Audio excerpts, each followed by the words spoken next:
నమస్కారం అండి. నా పేరు తీర్థం రామకృష్ణ శర్మ. శ్రీ హరిహర సుత అయ్యప్ప క్షేత్ర ప్రధాన అర్చకుడిని. వైరా మాది. ఈ మధ్యకాలంలో భక్తుల్లో జాతక విషయాలలో కానివ్వండి, ముహూర్త విషయాలలో కానివ్వండి, తిథుల విషయాలలో కానివ్వండి, పండుగల విషయాలలో కూడా చాలా సందేహాలు బాగా వస్తున్నాయి.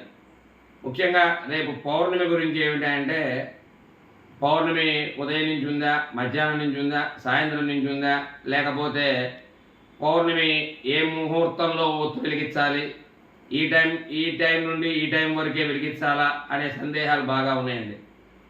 ముఖ్యంగా చెప్పాలంటే ఈరోజు అనగా మంగళవారం రాత్రి 9:40 నుండి రేపు బుధవారం రాత్రి 7:30 వరకు కూడా పౌర్ణమి తిథి ఉంది. ముఖ్యంగా చెప్పుకోవాలంటే ఉదయం సూర్యోదయానికి మరియు రేపు సాయంకాలం సూర్యాస్తమయానికి కూడా పౌర్ణమి తిథి సంపూర్ణంగా ఉన్నది. కావున సంపూర్ణ పౌర్ణమి రేపునే ఆచరించాలి. మీరు ఇక ఒత్తులు వెలిగించుకోవడం అనేది తెల్లవారుజామున 4 గంటల నుండి మీరు రేపు సాయంత్రం 7:30, 8, 9 ఎప్పుడైనా సరే ఒత్తులు వెలిగించుకోవచ్చును. ఉదయం పూట వెలిగించుకునే వాళ్ళు వెలిగించుకొని అనంతరం ఉపవాసంతో ఉంటే ఉండొచ్చు, మీ శక్తి మీ ఆరోగ్య పరిస్థితులను బట్టి. లేదు ఉపవాసం ఉండి సాయంకాలం ఒత్తులు వెలిగించుకుంటాము అనుకునే వాళ్ళు ఉదయం నుంచి సాయంకాలం వరకు కూడా భోజనం చేయకుండా పళ్ళు పాలు తీసుకొని ఉండొచ్చండి. కటిక ఉపవాసం చేయమని ఏ శాస్త్రాలు చెప్పలేదు. పళ్ళు పాలు తప్పకుండా తీసుకొని, ఎందుకంటే ఈ ఉపవాసం అనేది నీ శరీరానికి, దేహంలో ఉన్న ఆత్మకి కాదండి, నీ శరీరానికి. ఆత్మకి ఉపవాసాన్ని ఉంచే అధికారం మనకు లేదండి. కాబట్టి శక్తి శరీరం పడిపోకుండా ఉండాలి. కాబట్టి దయచేసి మీ శక్తి కొలది ఎంతో కొంత అల్పాహారం కానీ తీసుకొని, పాలు పళ్ళు తీసుకొని, సాయంకాలం ఈ యొక్క కోటి దీపోత్సవ కార్యక్రమం నడుస్తుంది. అలానే క్షేత్రంలో 365 ఒత్తులు వెలిగించుకునే వాళ్ళు ఒత్తులు వెలిగించుకోవచ్చును. కాబట్టి ఎలాంటి సందేహాలు అవసరం లేదు. మరియు ఈ పౌర్ణమికి ఒత్తులు వెలిగించుకోవడానికి ముహూర్తాలు అనేవి ఎలాంటివి ఉండవమ్మా. మన అవకాశాన్ని బట్టి ఉదయమే పెందలాడే లేచి కాలకృత్యాలు, ఇంటి పనులన్నీ చూసుకొని పెందలాడే వెలిగించుకోవచ్చు, సాయంకాలం, ఉదయం. కాబట్టి ఇలాంటి దానికి ఎలాంటి ముహూర్తాలు ఉండవు. ఒకటి.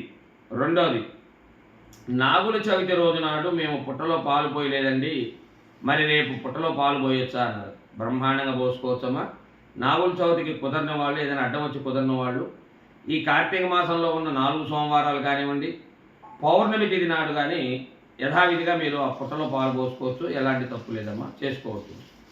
మరి ఇంకొంతమంది 365 ఒత్తులే ఎందుకు వెలిగించాలి అని కొంతమందికి సందేహం వస్తుంది, అడుగుతున్నారు కూడా.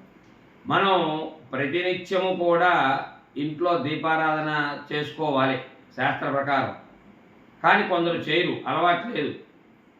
కావున ఈ పౌర్ణమి రోజు నాడు 365 ఒత్తులు కనుక వెలిగించినట్లయితే సంవత్సరం మొత్తం కూడా మీ ఇంట్లో దీపారాధన చేసిన ఫలితాన్ని మీకు ఆ భగవంతుడు శివకేశవులు కలిగిస్తారు. కాబట్టి 365 రోజులు ఒక ఒత్తి చొప్పున 365 ఒత్తులు వెలిగించుకోమని చెప్పి శాస్త్రం చెబుతుందండి.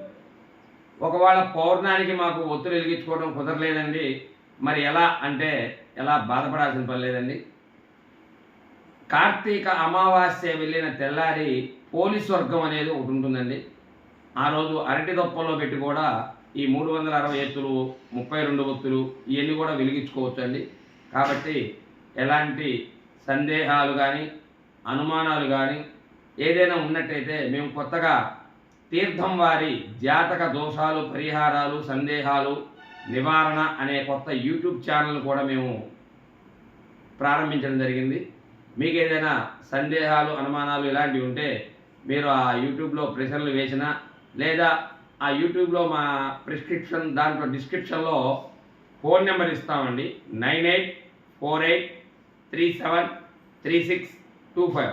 ఈ నెంబర్కి ఫోన్ చేసినట్లయితే మేము మీ యొక్క సందేహాలు అనుమానాలు నివృత్తి చేయగలుగుతాము.